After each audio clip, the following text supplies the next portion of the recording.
नमस्कार। Culture matters with Kailash Mishra के इस कार्यक्रम में आप सभी का स्वागत है। आज हम बतकही करने जा रहे हैं डॉक्टर अरुणाभ सौरभ से। डॉक्टर अरुणाभ सौरभ पेशे से शिक्षक हैं और अभी शोधकर्मी हैं। वो लेक्चरर हैं एनसीईआरटी में, भोपाल में पोस्टेड हैं। हिंदी और मैथिली के बहुत ही प्रतिष्ठित विद्वान बन चुके हैं। कविता गढ़ते हैं, कहानी लिखते हैं और बहुत विधाओं में करते हैं। शिक्षण से जुड़े हुए हैं, इसीलिए अनुराग से बातें होती रहती है। और शिक्षा जगत के जितने भी जो मेथड्स, टेक्निक, ओरिएंटेशन, उसका जो ग्रामर है, उसके बाद जो उसके अलग अलग धारणाएं हैं, इवोल्यूशन है, स्ट्रक्चरलिज्म है, उन सभी बातों पे अनुराग दखल रखते हैं। और मैं इसलिए कहता हूँ कि स्ट्रक्चरलिज्म पे अनुराग से हमने बहुत लंबी चौड़ी बातचीत की थी और अनुराग ने अपने ज्ञान से मुझे बहुत प्रभावित किया था कि स्ट्रक्चरलिज्म जो इनके मूलभूत विषय का जो ये पढ़ाते हैं उसका विषय नहीं है। It is an alien subject for him. लेकिन उसमें भी अरुणाभ उतना ही अनुराग रखते हैं जितना कि कोई सामान्य आदमी रखता है। तो ये अरुणाभ की विशेषता है। मैथिली में भी ये बहुत ही सिद्धस्थ हैं। और अरुणाभ जी, पद्मश्री उषा किरण जी आ गई हैं, वो कहती है मैं भी आ गई हूँ, तो दीदी को प्रणाम हम दोनों के तरफ से। तो अरुणाभ जी को मैंने कहा कि आप कल्चर मैटर्स विद कैलाश में किसी दिन आइए, और वो बड़े भाई की तरह हमें इज्जत करते हैं, तो उन्होंने तुरंत कह दिया कि भाई जी अब जब चाहे तब। तो मैंने आज के लिए उनको निमंत्रित कर लिया और बड़ी ही सहजता से उन्होंने हमारे आवेदन को स्वीकार कर लिया है। तो आज हम अरुणाभ से कुछ बतकही करेंगे और बतकही का एक छोटा सा इतिहास है। इतिहास यह है कि जब अरुणाभ को मैंने पहली बार सुना और अरुणाभ से मुलाकात हुई, तो अरुणाभ ने अपनी एक पुस्तक मुझे दिया और उस पुस्तक में दीदारगंज यक्षी पर अरुणाभ ने एक बहुत सुंदर कविता लिखा हुआ था। तो मुझे लगा कि मैं कभी किसी दिन उस कविता को स्वयं पाठ करूंगा, कर नहीं पाया। तो मैंने सोचा कि अरुणाभ से उस पर भी चर्चा करेंगे कि एक साहित्यकार को दीदारगंज यक्षी ने किस तरह से प्रभावित किया कि उससे प्रभावित होकर अरुणाभ इतनी बड़ी कविता लिख दिए।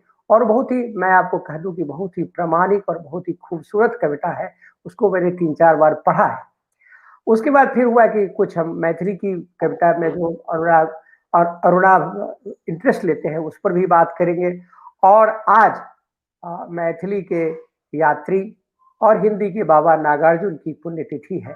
तो हम चाहते हैं कि हम जो अरुणाभ से बात करें, बाबा नागार्जुन को स्मरण करते हुए बात करें। और इसीलिए जो है सो हमने अरुणाभ को निमंत्रित किया है। और अरुणाभ जी, हम आपसे बतकही करें उससे पहले आपको चाहते हैं कि बाबा नागार्जुन की किसी एक कविता को आप पाठ कीजिए, चाहे मैथिली हो या हिंदी हो, ये आपके ऊपर है। तो और उसके बाद हम अपनी बात की शुरुआत करेंगे। जी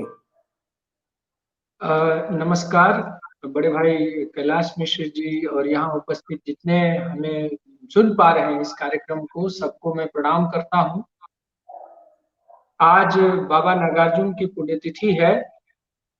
बाबा और मैथिली में यात्री अपने आप में इतने विशाल व्यक्तित्व हैं जिनकी किसी एक रचना का पाठ, एक रचना जिनका महाकाव्योचित, जिसके भीतर में एक एक रचना में औदात्य है। तो मैं सर्वप्रथम बाबा की स्मृति को नमन करता हूँ और इस फोक ब्रेन जो चैनल है आपका, उनके माध्यम से आज बाबा नागार्जुन को की स्मृति को, बाबा नागार्जुन की पुण्यतिथि पर सादर नमन करते हुए मैं एक पूरी कविता तो नहीं, जो मुझे स्मरण में है उस स्मरण के आधार पे मैं एक कविता की कुछ पंक्ति, बहुत चर्चित कविता है उनकी, कालिदास, उस कविता की कुछ पंक्ति मैं आपको याद दिलाने के लिए बस स्मरण कर रहा हूं। कालिदास सच सच बतलाना, कालिदास सच सच बतलाना, इंदुमती के मृत्यु शोक से अज रोया या तुम रोए थे। कालिदास सच सच बतलाना। वर्षा ऋतु की स्निग्ध भूमिका, प्रथम दिवस आषाढ़ मास का, देख गगन में श्याम घन घटा, विधुर यक्ष का मन जब उचटा। रोया यक्ष या तुम रोए थे, कालिदास सच सच बतलाना। तो आगे इस तरह से उन्होंने कालिदास के पूरे जो व्यक्तित्व है, कालिदास का एक पूरा समग्र व्यक्तित्व, उसको उन्होंने, जो एक रचनात्मक व्यक्तित्व है, उसको कालिदास की विभिन्न रचनाओं से उससे उन्होंने याद, उसमें उन्होंने उस कविता में उन्होंने पिरोया है। एक से एक बाबा की कविताएं महत्वपूर्ण है और सारी कविताएं लोगों की जुबान पर है। बड़े भाई, अगर मैं ये कहूं कि कालिदास होने का जो अर्थ है, एक शास्त्रीय परंपरा में, आधुनिक साहित्य में वही महत्व नागार्जुन होने का है। और नागार्जुन होना अपने आप में एक समग्र भारतीय साहित्य की परंपरा का होना है। शिव जी की तीसरी आंख से निकली हुई महाज्वाला में, घृत मिश्रित सूखी समिधासम, कामदेव जब भस्म हो चला, रतिका क्रंदन तुम अश्रु से, तुमने ही तो दृढ़ ढोए थे। कालिदास सच सच बतलाना, रति रोई या तुम रोए थे। ये है बाबा का व्यक्तित्व। और कोई भी कविता ले लीजिए, उनकी राजनीतिक कविता में भी एक बाबा की जो राजनीतिक कविताएं हैं, वो भी अपने आप में एक महाकाव्य चित्तौदात्य के साथ है। हरिजन गाथा जैसी लंबी कविता है, भूमिजा जैसी कृति बाबा के पास है। पत्रहीन नग्नगा चित्रा, मतलब खिचड़ी विप्लव देखा हमने। इतनी सारी रचनाएं और इतना बड़ा समग्र व्यक्तित्व, जिस पर बातचीत करूं तो मुझे लगता है 2-3 घंटे उसी में निकल जाए। तो इन्हीं शब्दों के साथ मैं बाबा की स्मृति को सादर प्रणाम करता हूँ। बाबा नागार्जुन भारतीय परंपरा और भारतीय साहित्य के एक स्तंभ है। उनको इसी रूप में नमन करते हुए आज के इस कार्यक्रम की शुरुआत करता हूँ। प्रणाम। बहुत बढ़िया। मैं ये चाह रहा था कि चूंकि बाबा तो मैथिली में यात्री के रूप में लिखते हैं और हिंदी में नागार्जुन के रूप में लिखते हैं, तो मैं चाह रहा था कि जिस तरह से आपने हिंदी के नागार्जुन को गुनगुना दिया, उसी तरह से मैथिली के यात्री को भी गुनगुना देते, कभी सौंप लिया किसी भी चीज से, तो अच्छा होता। मैथिली कविता कई सारी हैं उनकी, जो मुझे थोड़ा थोड़ा स्मरण में है। मैं उसी के आधार पर वो बोलना चाहता हूँ कि आप एक कोलाज बना सकते हो। You can create a collage of his poems और आप सुना सकते हो। मेरी बात समझ गए? बाबा की एक कुछ जी जी बाबा की एक कविता की पंक्ति है, जिसमें वो लिखते हैं कि, बहुत अच्छी कविता है कि, उठा कवि तो दहक ललकारा कने, गिरी शिखर पर पथिक दल चढ़ते करे। और एहन तरह के कतेको रास कविता बाबा लग छै, जना अहाँ से कहबै जे एकटा बड्ड नीक कविता में कहै छथिन, जुगल कामैत छितन खबास, जे काजुल से भरपेट खायत, ककरो नहि बड़का धोइत हैत। तऽ एहन जे कविता वाला यात्री, एहन एहन कतेक पैंत अहाँ जे छै से, मने लोक के मुंह, मने जुबान पर, मने लोक के जे हृदय में उतरल, और ओकरा हमरा सबके जना, मतलब सबसे बेसी कोट करे वाला कवि नामवरो जी संभवतः ई गप कहने छथिन जे, जना कि बाबा तुलसीदास के बाद, कबीर के बाद सबसे बेसी, मतलब जिनका सबसे बेसी कोट कयल जाय छै, से मचान से लऽ कऽ मंच धरि। तऽ ताहि दुआरे से बाबा के पर तऽ जते मैथिलियो कविता छै, ओहो एक तरह से लोक के आरोप छै जे मैथिली में कम लिखलनि, हिंदी में बेसी लिखलनि। हमरा सबके एकेटा रहैया जे बाबा हिंदी में लिखलनि वा मैथिली में लिखलनि, ओ मिथिला लिखलनि। तऽ ओहि दुआरे जे छै से हमसब बाबा के ओहि रूप में मन पारै छी, यात्री बाबा के आदर प्रणाम करै छी। जी नीक हमरा लगैत अछि ई आधुनिक संसार, नीक हमरा लगैत अछि ई आधुनिक संसार, रंग बिरंगक लोक, विविधाचार आ विचार, ट्रेन बिजली ट्राम, पोस्ट टेलीग्राम जलधि में जलयान, नील नभ में श्वेत पीत विमान। ये बाबा के कविता है। तो वो बाबा की बहुत बड़ी महिमा है। डॉक्टर उषा किरण खान कह रही है कि नामवर जी ने एक बार मंच से कहा, बाबा आप बतलाए कि कालिदास के आंसू आप तो नहीं रो रहे थे, प्रश्नवाचक चिन्ह। सच में ये कविता जखन सही बात। जब ये वो पढ़ रहे थे, पाठ कर रहे थे, तो मैं ऐसी आशा कर रहा था कि शायद वो पूरी कविता पढ़ेंगे, क्योंकि इस कविता में बाबा बहुत ही भावुक हैं और बहुत ही प्रामाणिक तरह से कालिदास के बहुत सारी रचनाओं को प्रमाण के रूप में एक पर एक प्रश्न ठोकते जाते हैं, और वो प्रश्न पूछने की जो उनकी शैली है वो बहुत ही खूबसूरत है। We all know about him. अब बाबा से हम चलते हैं पुनः अरुणाभ जी की तरफ। अरुणाभ जी, ये जो पोएटिक्स में आए, आपने कविता और साहित्य लिखना शुरू किया, इसका क्या बैकग्राउंड है आपका? आपका पारिवारिक बैकग्राउंड है या आपका यह व्यक्तिगत आपकी यह व्यक्तिगत अभिरुचि है? कैसे, how did you come to this area, this field? दरअसल में ये सवाल जितना आसान सुनने में लगता है उतना कठिन है। मुझे लगता है कि विरासत में जो बहुत अच्छा कोट शायद प्रेमचंद की बेटी ने संभवतः, मैं अगर स्मरण में है, तो दुकान और मकान जो है वो विरासत में मिलती, साहित्य विरासत में नहीं, किसी को नहीं मिल सकता है। साहित्य में ऐसा भी नहीं है। बैकग्राउंड का जहां तक सवाल है, मेरे घर परिवार में साहित्य में, मतलब लिखने वाले साहित्य में, संस्कृत साहित्य और मतलब संस्कृत धर्मशास्त्र की परंपरा तो रही है मेरे घर में, पर साहित्य मतलब सर्जना के अर्थ वाला साहित्य, जो लोक मंगलकारी साहित्य है, उस तरह की धारणा, उस तरह की चीजें नहीं रही। तो उसको तो खुद बनाना पड़ा, और उसको निर्मित करने में पूरा एक विज्ञान का विद्यार्थी रहा शुरुआती दिनों में, तो करने गया था मेडिकल की तैयारी, और मेडिकल की तैयारी करते करते जो है वो गणित विज्ञान के सूत्र समीकरणों से मुक्त हो गया। तो इसलिए इसका कोई एक आधार नहीं है जिसमें मैं कह सकूं कि मैं, ये कोई इत्तेफाक भी नहीं है। बहुत सोच समझ करके, और कोई काम इससे बेहतर कर नहीं सकता था। देखने में अच्छा होने के बावजूद बॉलीवुड में कोई जगह नहीं मिलती, तो क्या कर सकता है। और कविता के अलावा और मेरे लिए जीवन के बदलाव का कोई सूत्र समीकरण नहीं दिखता है। मुझे ऐसा लगता है कि साहित्य और जो कविता, जो कथा, जो इसके जितने आयाम हैं, ये जीवन बदलने के आयाम, दूसरे के जीवन को भी, और पूरे एक समाज को, पूरी एक संस्कृति को, पूरी एक सभ्यता को जो बदलने के जो आयाम है, वो हमारा साहित्य है।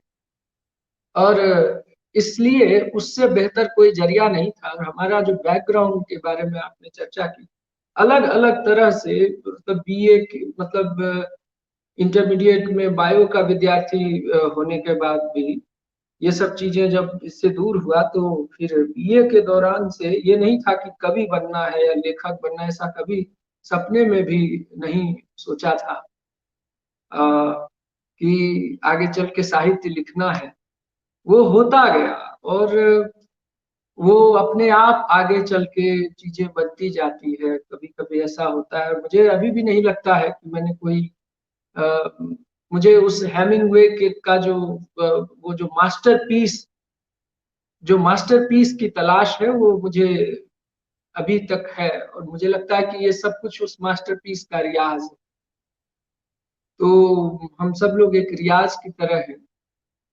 और मुझे कभी इस चीज को लेकर के कोई, मतलब ना कभी, ना हर्ष है, ना कोई विस्मय है, ना कोई आनंद है, बल्कि ये एक मतलब जीवन बदलने के लिए हमारे पास इससे बेहतर कोई और माध्यम था ही नहीं, जिसके आधार पे कि मैं ये कहूँ कि और इससे बेहतर कुछ नहीं कर सकता था। इसलिए साहित्य को रास्ता बनाया। परिवर्तन का एकमात्र आधार मुझे यही लगा।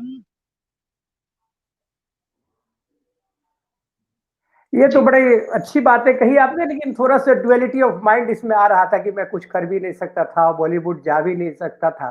तो इसमें दो चीज नजर में आते हैं। पहली बात यह है कि आप कहना चाह रहे हैं कि बहुत बढ़िया चीज है, और दूसरी बात यह है कि आप कहना चाह रहे हैं कि भाई हम तो विवश होकर किए।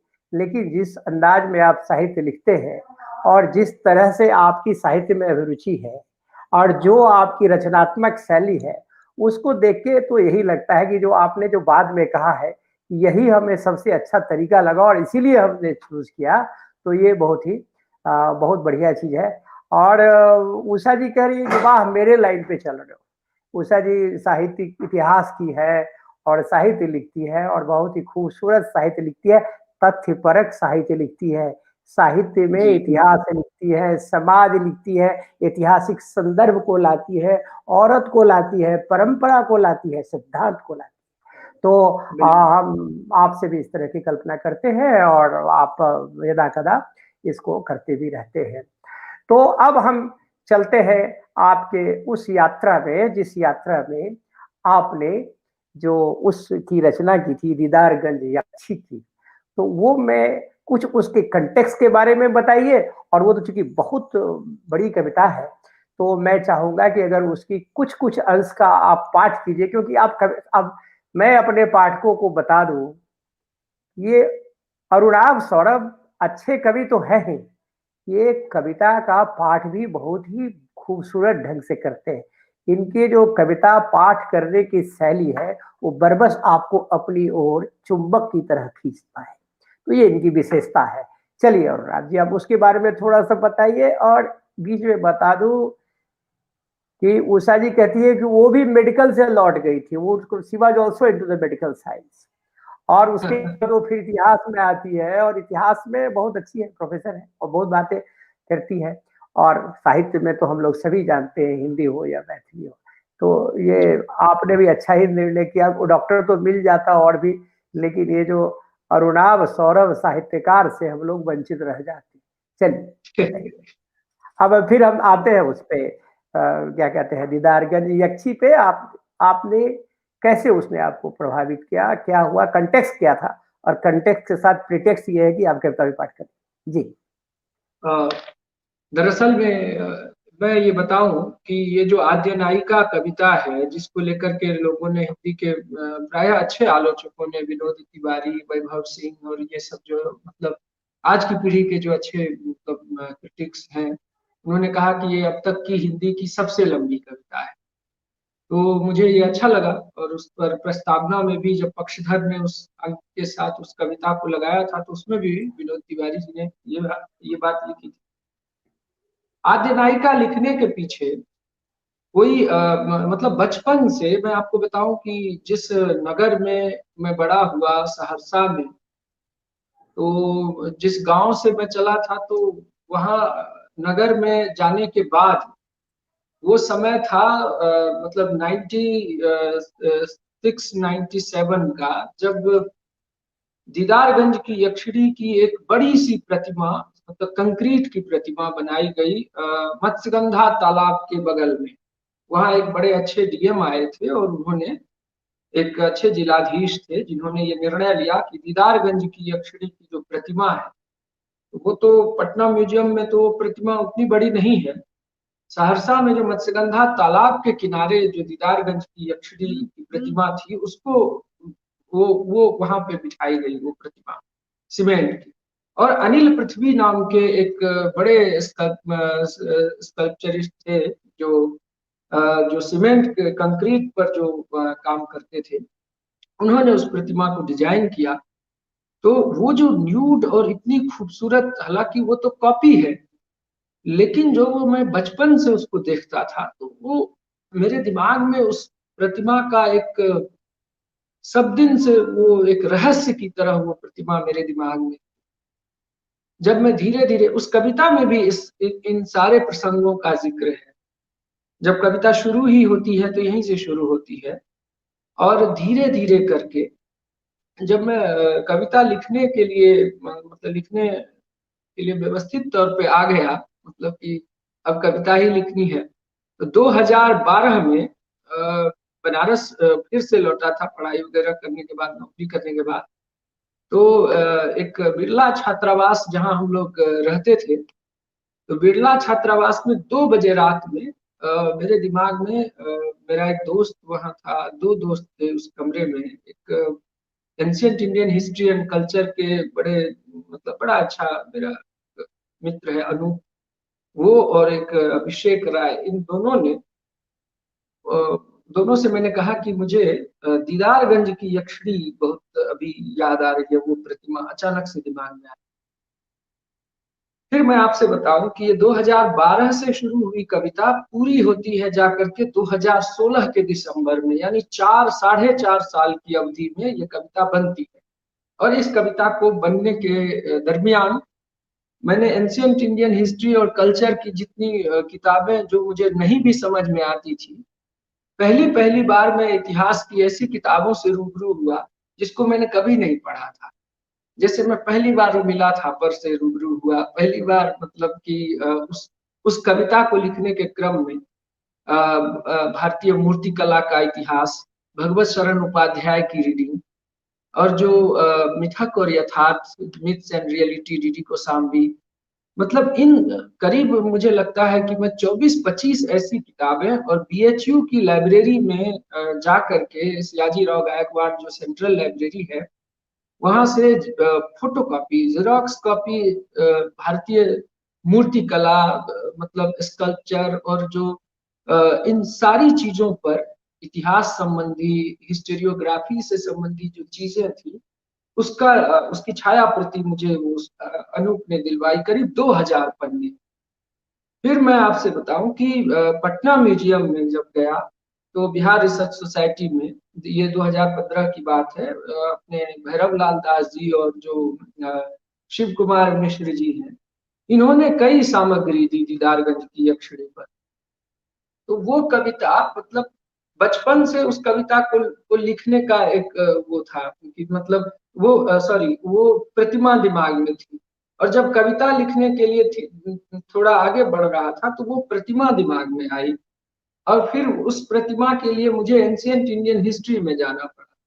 अब मुझे नहीं मालूम था कि मौर्य वंश का जो मतलब समापन हुआ, मौर्य साम्राज्य का जो पतन हुआ, वो किस तरह हुआ, आखिरकार कैसे बृहद्रथ की हत्या होकर के पुष्यमित्र शुंग कैसे राज्याभिषेक हुआ।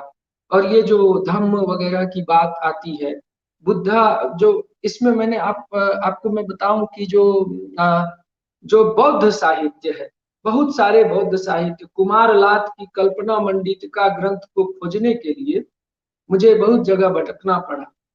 तो आखिरकार इसको मतलब कई तरह से ये कविता लिखी गई, मतलब, और इस पर मैंने करीब ये कविता 22 ड्राफ्ट में पूरी होती है। 4.5 साल की मेहनत, और जो 22 साल लगे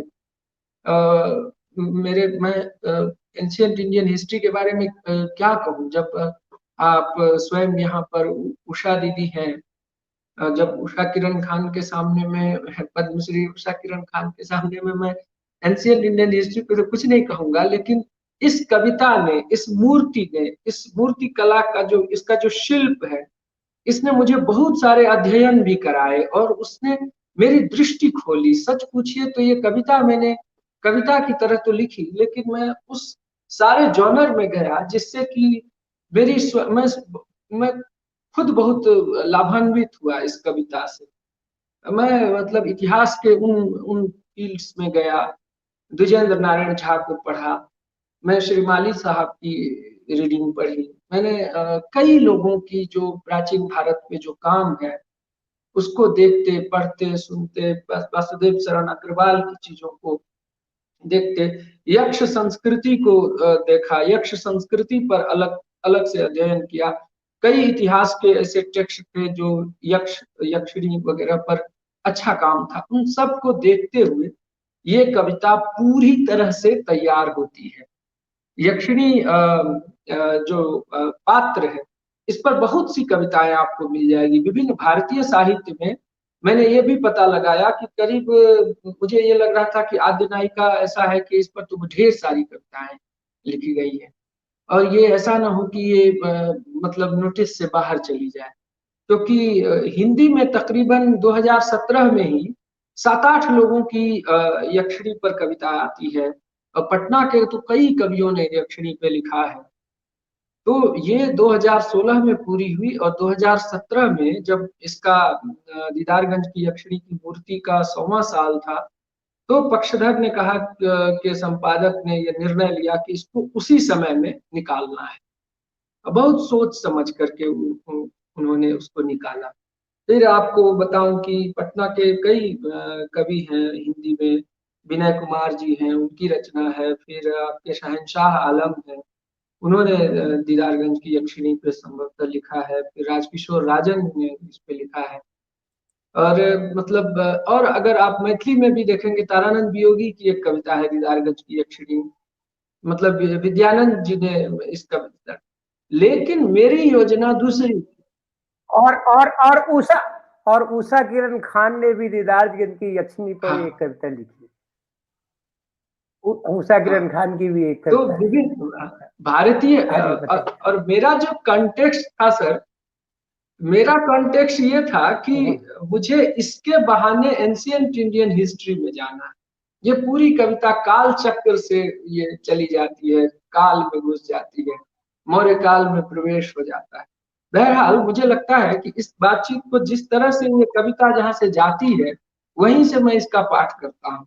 जहां से ये जी। इतिहास में वर्तमान से जाती है, तो मुझे लगता है कि मैं थोड़ा सा इसको समझ और ये पाऊँ। बहुत और बड़ी अच्छी बात है कि आपने जब आपने नहीं लिया तो मैं थोड़ा आश्चर्यचकित हो रहा था, लेकिन बाद में जब आपने वसुदेव शरण अग्रवाल का नाम ले लिया तो लगा कि आपने अपने काम को संपूर्ण कर लिया है, क्योंकि दीदारगंज यक्षी पर जो वसुदेव शरण अग्रवाल ने लिखा है वो कमाल का लिखा है।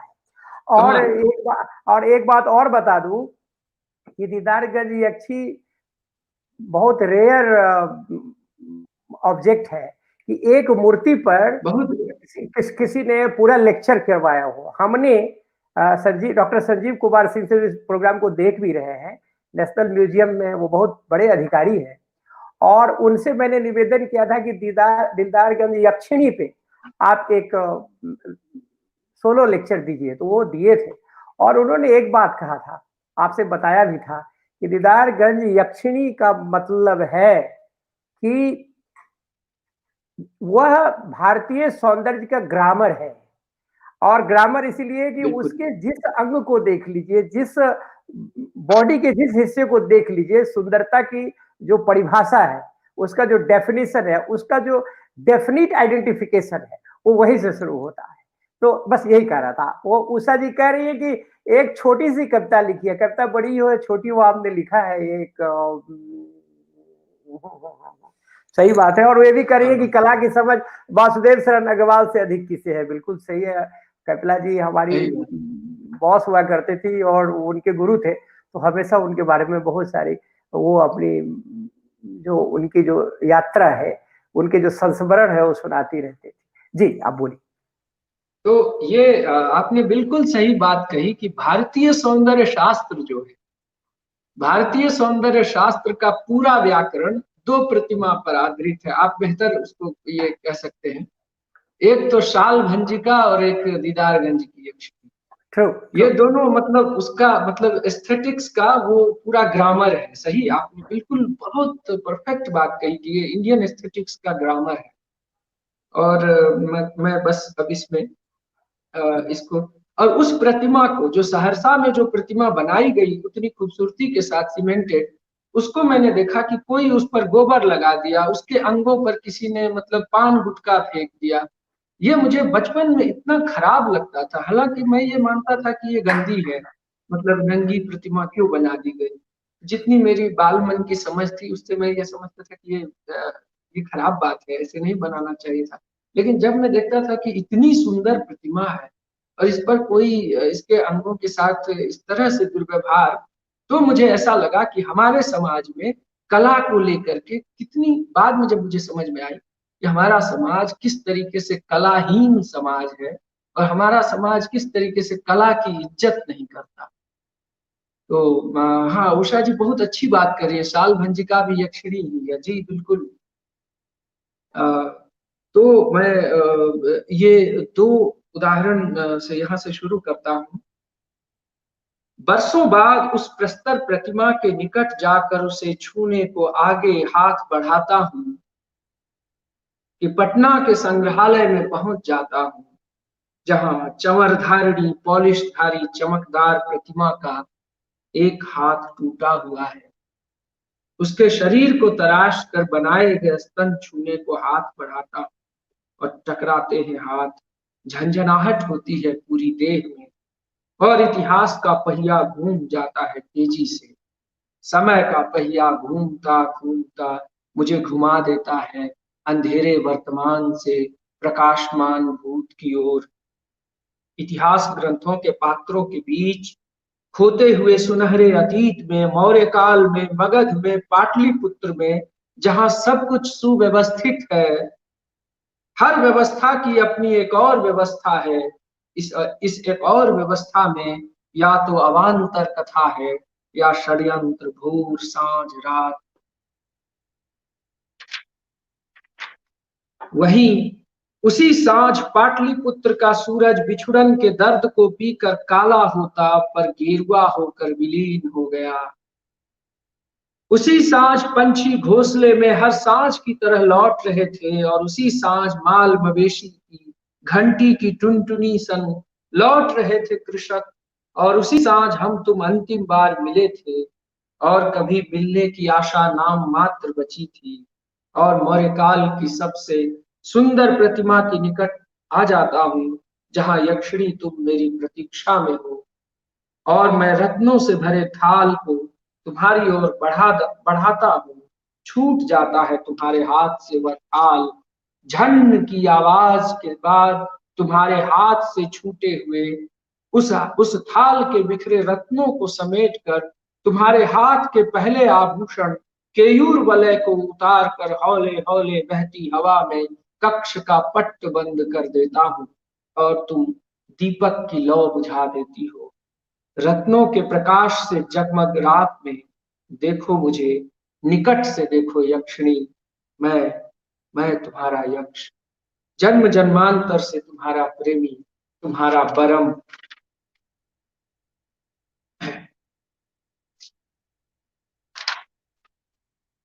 गंगा अविचल अविकल बहती रही, मलिन होती रही। गंगा अविचल अविकल बहती रही, मलिन होती रही। तुम्हारी आंखों के नीचे से होकर जाता रहा रथ साम्राज्य विजय का।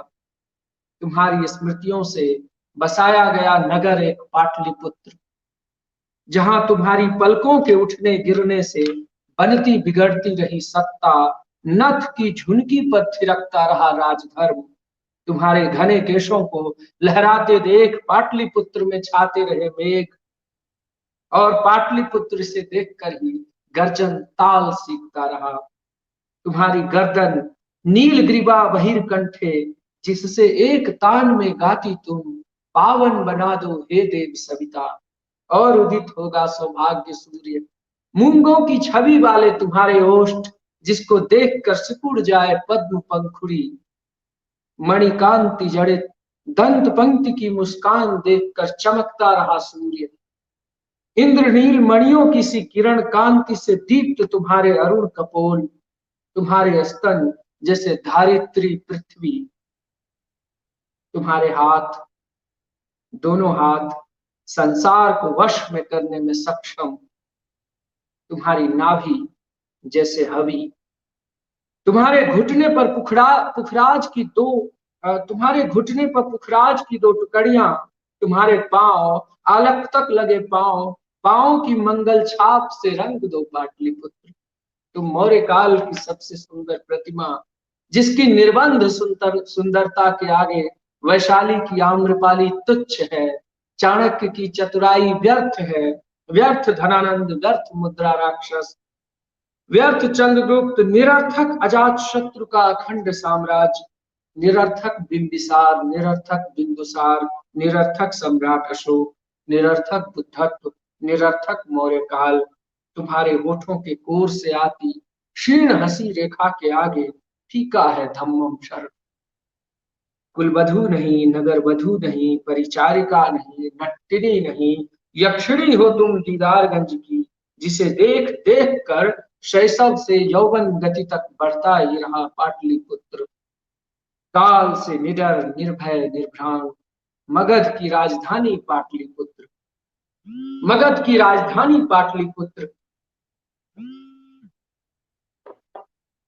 स्वर्ण महलों अट्टालिकाओं वाला पाटलिपुत्र, जिसके शौर्य का गीत सुनाकर नट्टिनियां नृत्य करती थी। धम्म महामात्रों ब्राह्मणों के हिंसक अहिंसक संघर्ष का पाटलिपुत्र, न्यायाधिकारियों श्रमणों राजकों वाला पाटलिपुत्र। उत्तर में गंगा, दक्षिण में विंध्य से लेकर समूचा कलिंग, पूर्व में चंपा, पश्चिम में सोन और राजगृह का कालांतरित रूप पाटलिपुत्र। उद्यानों निकुंजों विहारों वाला पाटलिपुत्र, दार्शनिकों विदूषकों विद्वानों की शरण स्थली और सम्राट अशोक के शौर्य विजय और कुशल शासन की लहरती ध्वज पताकाएं।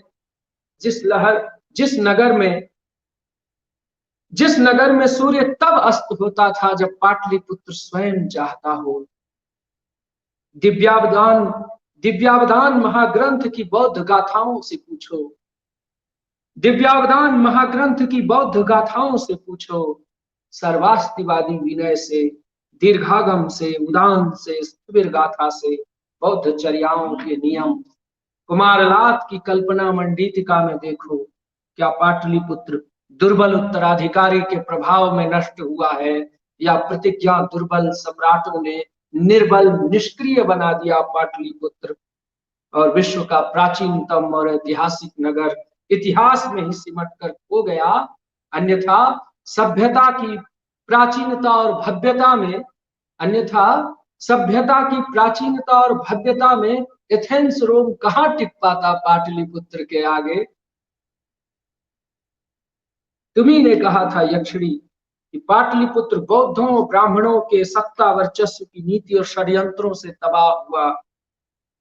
कलिंग विजय के उपरांत कलिंग के असंख्य विधवाओं बच्चों की आह से शापित हुआ नगर राज, और सैनिकों की रक्त श्लथ शवों की और उसके कटे फटे अंग और रक्त की दुर्गंध, रक्त सनी धरती पर कीच में डूबा हुआ नगर ध्वज स्वयं गिरता रहा, गिरता रहा, गिरता रहा। असंख्य विजयी अश्वों की हिनहिनाहट से कांपता नगर, अनेक वंशों के अभिमान और टकराहट से ध्वस्त, असंख्य साम्राज्यों के बनते बिगड़ते इतिहास का साथी, एक नगर इतिहास में ही सिमट कर खो गया। तुम्ही ने कहा था यक्षिणी, तुम्ही ने कहा था यक्षिणी कि जब बज्जी में खड़ा हो रहा था जनतंत्र, तुम्ही ने कहा था यक्षिणी कि बज्जी में जब खड़ा हो रहा था गणतंत्र, तब पाटलिपुत्र रक्त स्नात काशी करवट ले रहा था। विक्रमशिला से, नालंदा से कल कल छल छल बहने वाली गंगा की शांत निर्मल धारा के साथ सिद्धि ले रही थी ज्ञान मीमांसा। पाटलिपुत्र पहुंचते ही रक्त के साथ लाल लाल बहने लगी थी। उधर मिथिला में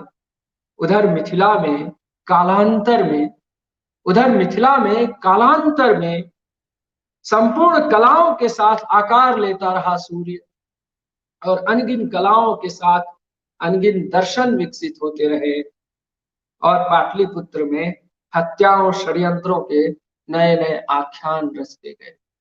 त्राहिमाम करती जनता को तुम्हारे रूप दर्शन और कलाओं की अपार लीला से, अनंत सुंदर रूप से मिलता रहा संतोष।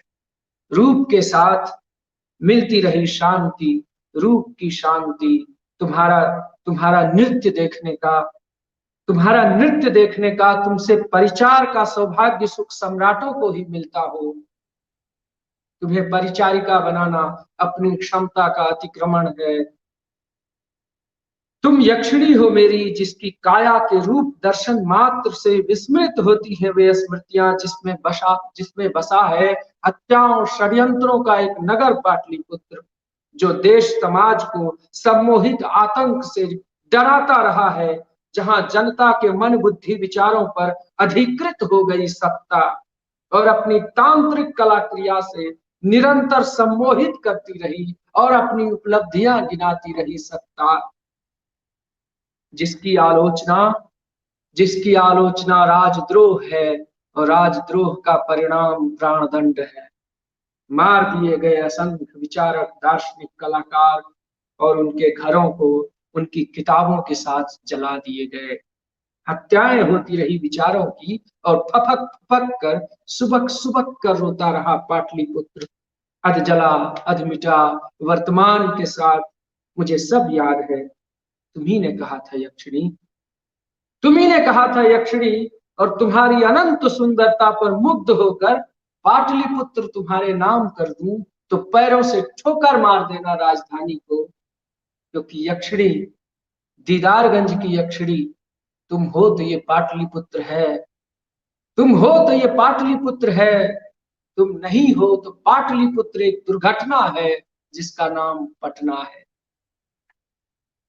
गोधूली बेला में लोहित आकाश का गोधूली बेला में लोहित आकाश का सूर्य मायावी सरोवर में छिप जाने को आतुर, महाकाश में, महासमुद्र में लौटते पंछियों का कलरव, लौटते हिरन, लौटती गायें, लौटते बैलों के खुरों से उड़ती धूल, फिसल रही जो वीणा पर राग कल्याण, समय लौट कर घर आने का था और हम एक दूसरे से बिछुड़ रहे थे सदा के लिए और मिलने की आशा नाम मात्र बची थी। वियोग का क्षण, अनंत काल तक एक दूसरे से पृथक होकर कोई साधना करके वियोग में चले जाते और चीख रहे थे कई प्रश्न हमें कि चीं चीं चीं रट लगाकर चीखती हुई आई सुखी। वो गा रही थी, प्रक्षिप्त यह संसार है, उद्भाव बारंबार है, प्रक्षिप्त यह संसार है, उद्भाव बारंबार है, कांटों का सरसंधान है, उस पर मगध का विधान है, विधि का विधान है। रटती रही सुखी वन उपवन में महलों के ऊपर, इसी बीच इसी उपवन का रक्षक जोर से चिल्लाकर, चुप सुग्गी, तुम्हारी गर्दन मरोड़ दूंगा, तुम्हारे पंख नोच डालूंगा। बोली डरकर सुग्गी, नमो बुद्धाय, नमो बुद्धाय। बुद्ध विचार में हिंसा, भैया तुम रक्षक हो कि भक्षक, क्यों इतने आतुर, क्यों कुपित हो। चुप सुग्गी, इस रक्षक को और क्रोधित न करो। यह संसार प्रक्षिप्त नहीं है, यह संसार प्रक्षिप्त नहीं है। न मगध कांटों का सरसंधान कर नया विधान लिख रहा है। यह मगध का संसार एकमात्र सत्य है, नित्य है, और मगध अब सत्य का नया अनुसंधान करेगा। सुन, मगध पर अब सत्यवादी ब्राह्मणों की सत्ता होगी। बोली सुकी, तो फिर इस संसार में या तो प्रवंचना रहेगी या पाखंड। सुग्गी, अब इस संसार में नहीं चलेगी बहस, नहीं रहेगा महायान, हीनयान, वज्रयान, सहजयान, नहीं होगा कोई श्रमण भिक्षु स्थविर, नहीं रहेगा, नहीं, पाटलिपुत्र पर अब नैष्ठिक ब्राह्मणों की सत्ता।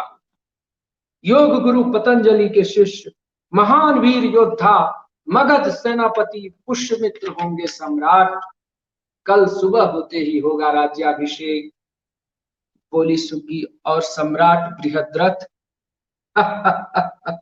अट्टहास करता रहा रक्षक। बोला, तुम्हारे प्रतिज्ञा दुर्बल सम्राट श्रेष्ठ वीर पुष्यमित्र के हाथों मारे गए आज ही। अपने सभी सेना नायकों को एकत्रित कर तुम्हारे सम्राट को भी आमंत्रित कर सेना के सम्मुख अपनी तलवार से वीर पुष्यमित्र ने उड़ा दी उनकी गर्दन। वो आर्य परंपरा के प्रतिकूल थे, जिसके कारण मौर्य वंश का पतन हो गया, समाप्त हुआ बृहद्रथ का कार्यकाल। इसीलिए प्रातः काल में सूर्योदय के उपरांत मगध की सत्ता पर, उसके सिंहासन पर पुष्यमित्र शुंग का अभिषेक होगा। समाप्त हुआ मौर्य काल। सुनो सुनो सुनो, समाप्त हुआ मौर्य काल।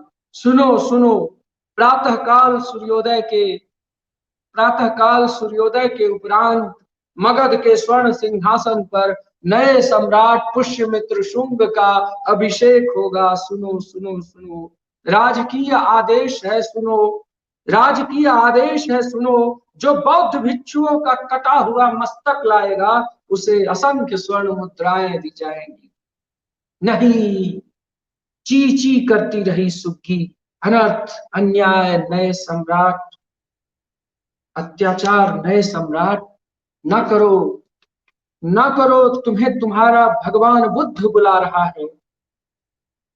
हर दुष्टे, तुम्हें तुम्हारा भगवान बुद्ध बुला रहा है, उन्हीं के पास भेजता हूं, कहकर हवा में तलवार उछाल कर दो अलग अलग छोर से गिरे उसके अंग छोटे छोटे, रक्त से सनकर धरती पर फड़फड़ा कर गिर पड़ी सुग्गी। रक्त से सनकर धरती पर फड़फड़ा कर गिर पड़ी सुग्गी। नमो बुद्धाय, नमो बुद्धाय। और सुग्गी का प्राणांत और विचार फिर मारा गया और हत्या हुई कला की। ढेर सारे टिटही, बटेर और असंख्य कौवे, गिद्ध, चील के आर्तनाद में दहल गया पाटलिपुत्र। बृहद्रथ का कटा सिर लेकर विचारों की हत्या देखता रहा पाटलिपुत्र। इस हत्यारे साम्राज्य में जहां बहस नहीं कर सकती, तर्क नहीं, केवल परिचार, केवल परिचार मात्र होगा तुम्हारा धर्म। सम्राटों का आदेश सिर्फ पालन करने के लिए होगा। आदेश पर बहस करने पर तुम्हारी भी हत्या हो जाए। इसीलिए यह यक्ष तुम्हें इस हत्याओं के देश से स्वतंत्र करने कहीं दूर ले जाने आया है। यहाँ जो बौद्धों के पक्ष में है वो सावधान हो जाए, उसके मस्तक में भोंक दिए जाएंगे भाले। मस्तक पर घाव का काला रक्त लेकर, मवाद और पीव लेकर हम तुम विचरण करेंगे।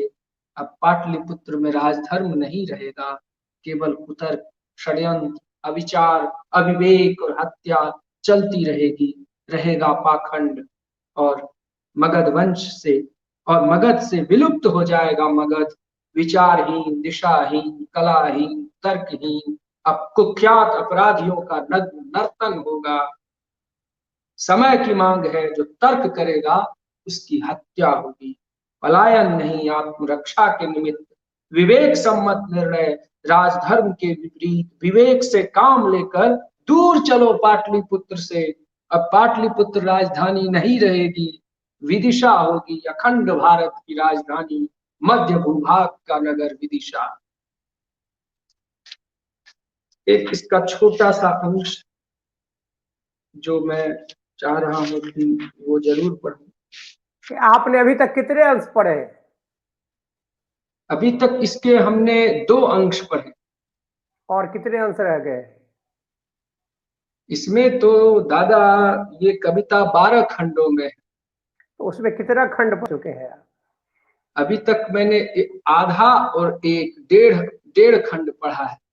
चलिए, आप आपके पास अभी 20 मिनट समय है, तो 20 मिनट आप पढ़ सकते हैं, उसके बाद फिर हम बात करें।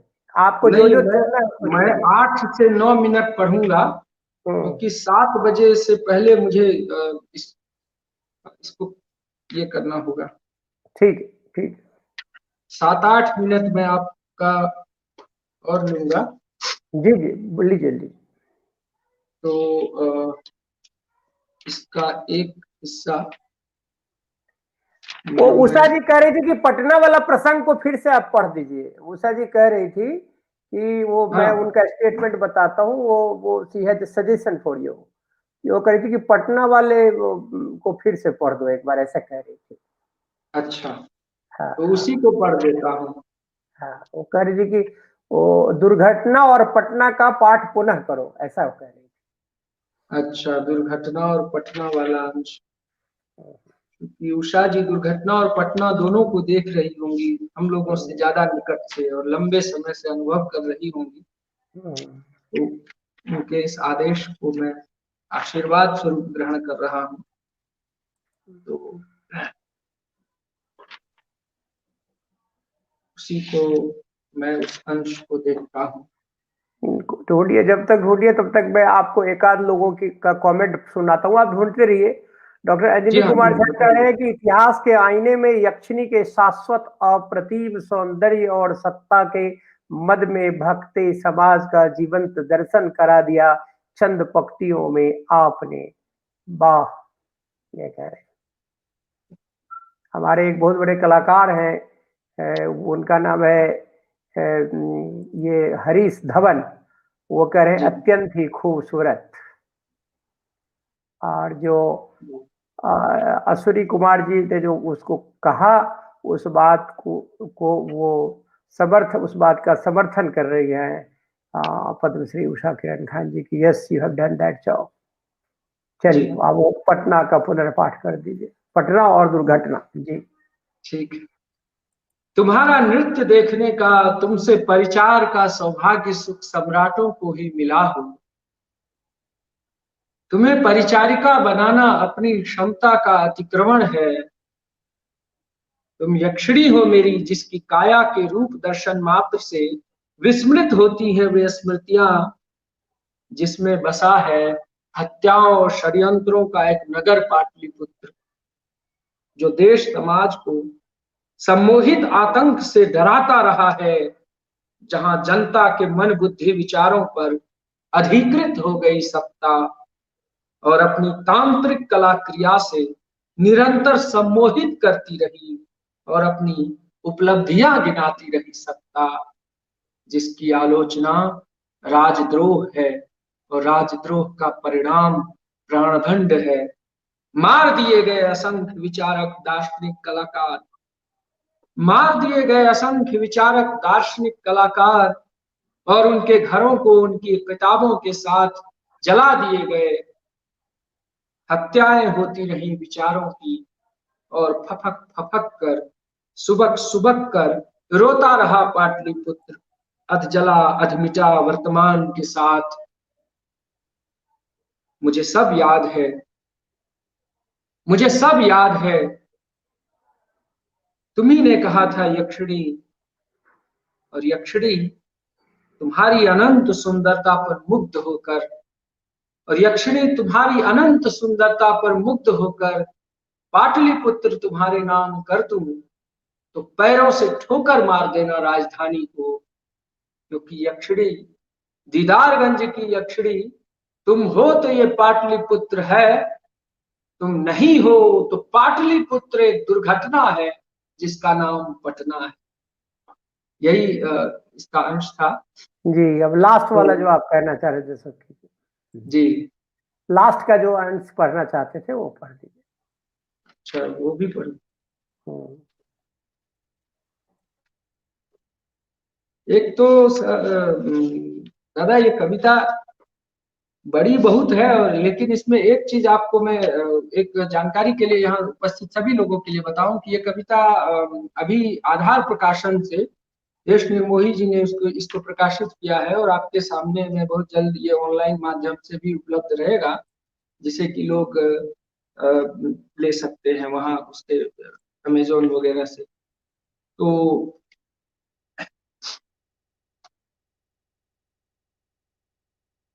तो और इस एक एक बात और कहनी थी कि इस कविता में आप इसको कहीं से भी पढ़ेंगे तो इसके शिल्प पे हमने मतलब तराशने के क्रम में इतनी कोशिश जरूर की है कि आपको कहीं से भी इसको पढ़ेंगे तो आपको बहुत मतलब एक बहुत बांध करके आपको मैं इसको कहीं भी बोर नहीं होने दूंगा इस कविता में, इसकी मैं गारंटी लेता हूँ, Yes, it is क्योंकि इतना reflected. कठिन संदर्भ है। It is reflected the way you have composed it. Yes, true, true, very true. और मतलब एक तो इतना कठिन ऐतिहासिक विषय इसमें बहुत ज्यादा है, बहुत सारे वंश का, कुषाण सातवाहन वगैरह का अलग संदर्भ आ जाता है, तो आपको हाँ ठीक है।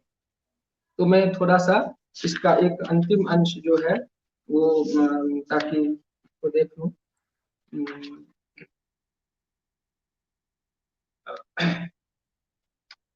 जो कुछ करुणा, जो कुछ लाज, जो हृदय में टीस बची थी मेरे भीतर, सब कुछ नष्ट। अब तो पितरों के पुण्य के सहारे संभवतः जीवित थे हम। अब तक पितरों के पुण्य के सहारे संभवतः जीवित थे हम, वरना सत्ता की इस प्रकृति में कैसे बच सकते हैं हम। यक्षिणी अब इस संसार को बचाने, इस लोक को, पाटलिपुत्र को, मगध को, समय को अंधकार से बचाने के लिए तुम्हें फिर से आना होगा कि किसी तरह बच जाए हमारी संस्कृति। कि तुम हो तो ये सभ्यता, तुम हो तो ये संस्कृति, तुम्हें भूलने लगे लोग तो पाटलिपुत्र भूल गए, इतिहास भूल गए भूगोल,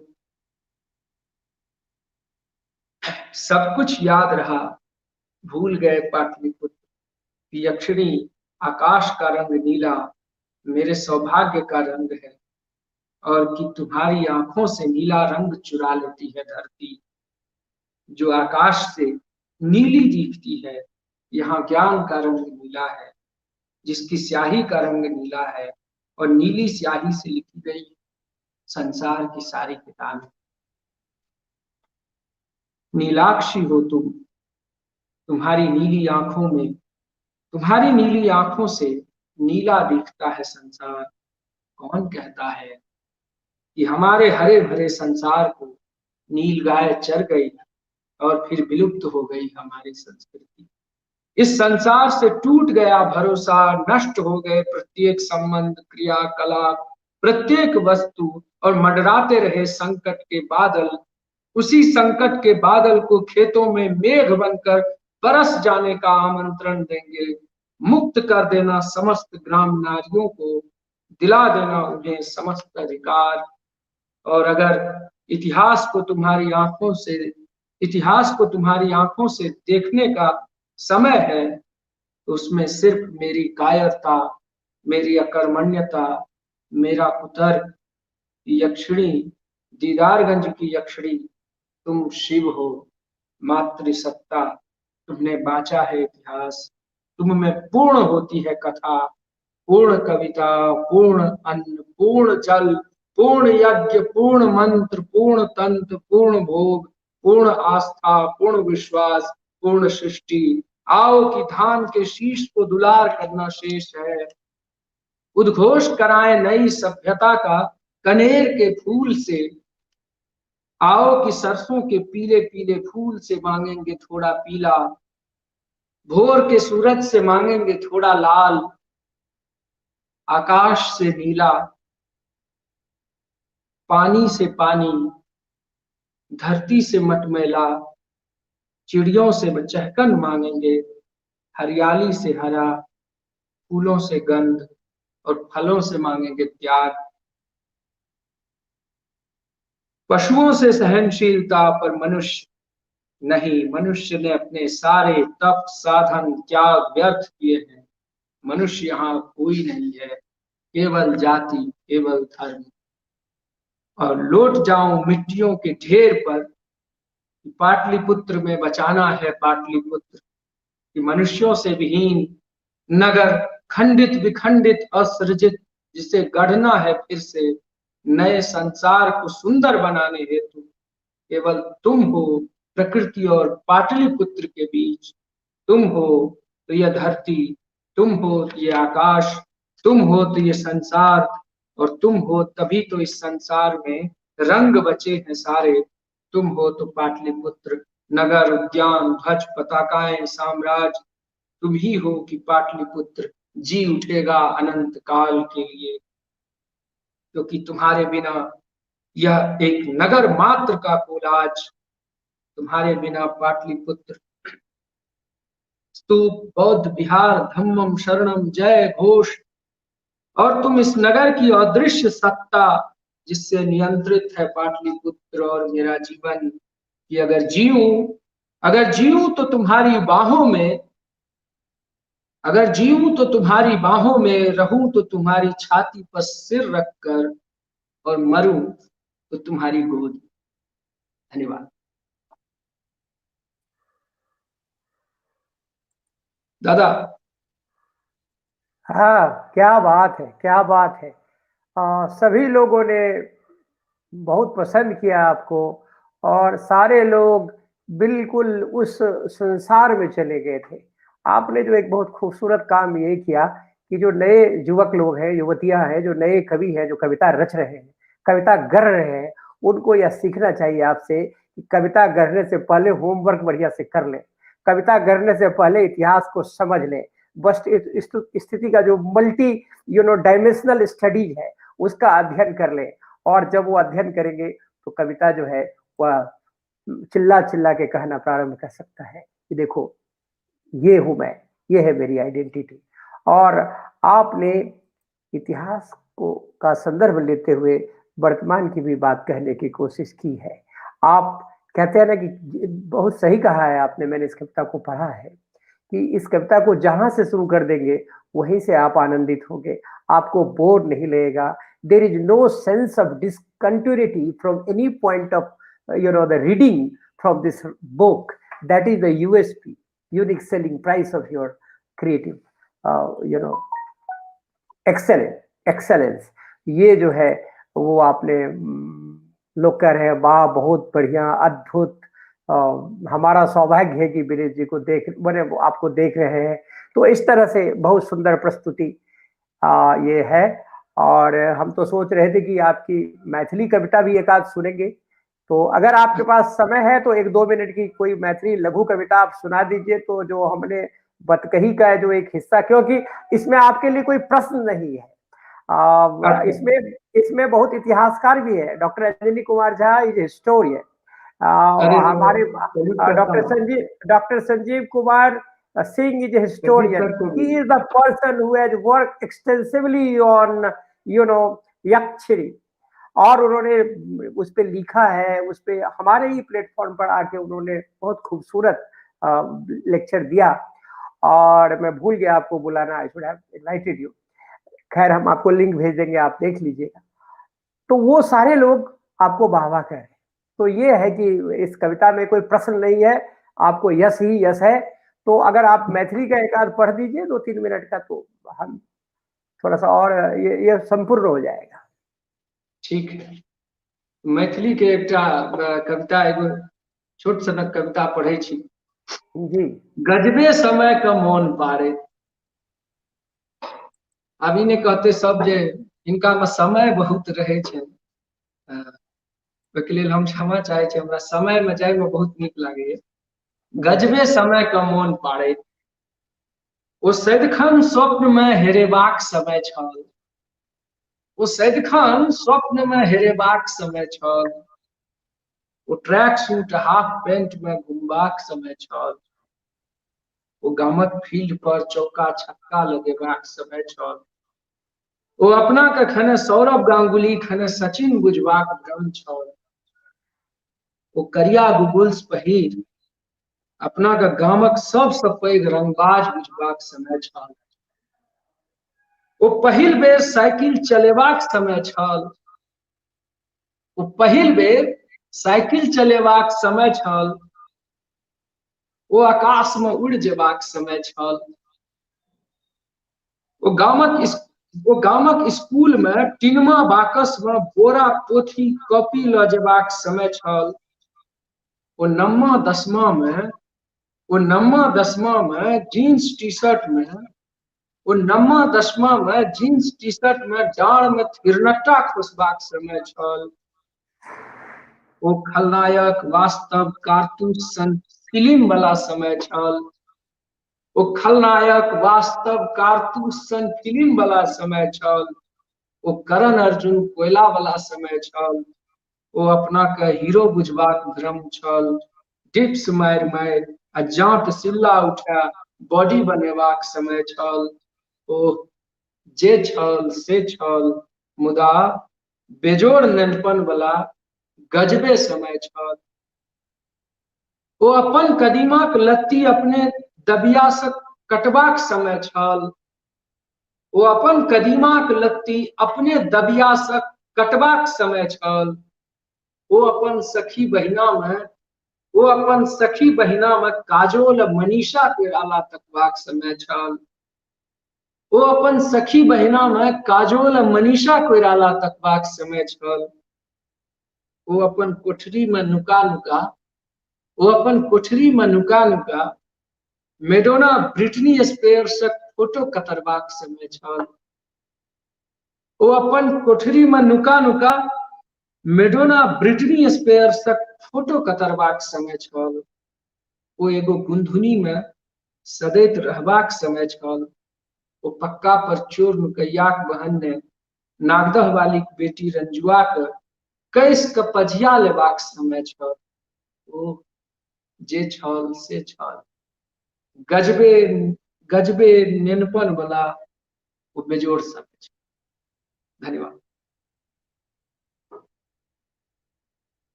अनम्यूट क्या करो बात भैया। है। हाँ हाँ, कॉल लो।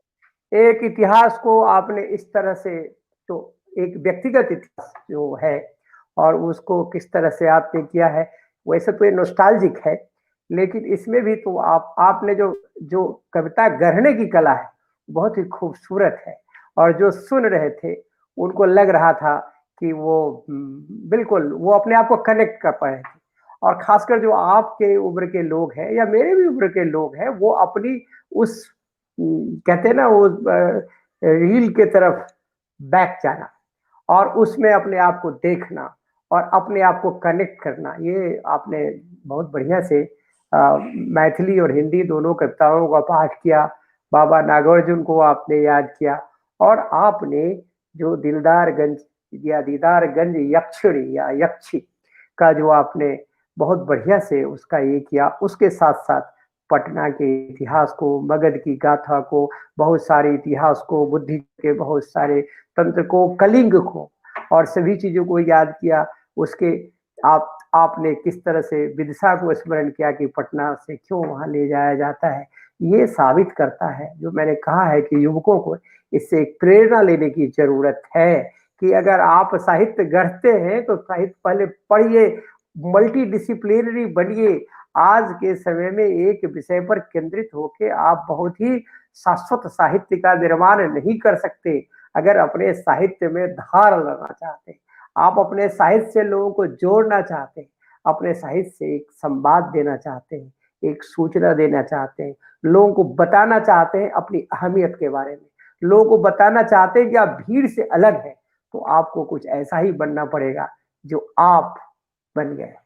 और मैं भगवान से प्रार्थना करता हूं कि आप इसी तरह से रहिए, कोई अहंकार ना आए और आप शाश्वत बने रहिए, लिखते रहिए, नए नए विधाओं को, नए नए चीज पर शोध कीजिए और तब लिखिए। तो जो जो आपकी रचनाओं का जो सुगंध है, वह सुगंध पूरा विस्तार से फैलता रहे।